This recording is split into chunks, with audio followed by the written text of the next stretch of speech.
ChatGPT сияқты жасанды интеллекттердің шығуымен осындай бірінші жойылып кететін мамандықтың басында секретарлар тұр, иә. Осыдан 2 күн бұрын еліміздің мықты бір ғылыми зерттеу институтының ғалымының газетке шыққан мақаласын постқа жариялады. Ол постта міне ол мынандай бір газет мақаласы және астына жазылған пост. Осындай ғалымның мынандай газетке жазылған мақаласын назарларыңызға ұсынамыз деп жазған.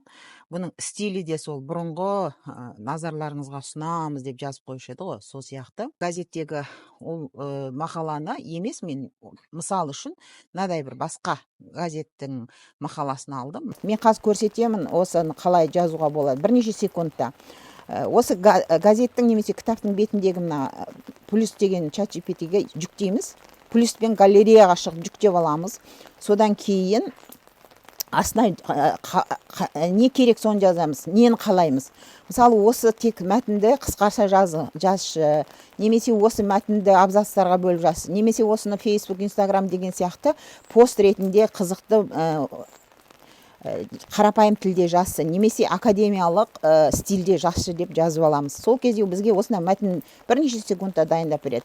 Міне осыны Facebookқа осылай жүктесек, жаңағы профессорымыздың шыққан газетке жазылған мақаласын назарларға ұсына аламыз да, және назарларды өзге аударта аламыз. Сондықтан да осы деканаттарда, институттарда отырғандар, секретарлар, осындай жазу жазатындар, немесе ғылыми қызметкерлер, қазір ChatGPT-дің шығуымен байланысты осындай жазуларды бірнеше секундта жақсылап жазып алуға болады. Қолданыңыздар, тегін сол кезде ғана назар аудартасыздар. Осындай ChatGPT-ге байланысты видеолардың жалғасын көрем десеңіздер, естіз каналыма жазылып қойыңыздар. Күн демей, түн демей, мына жаңбыр демей, осындай нәрселерді айтып жүрміз.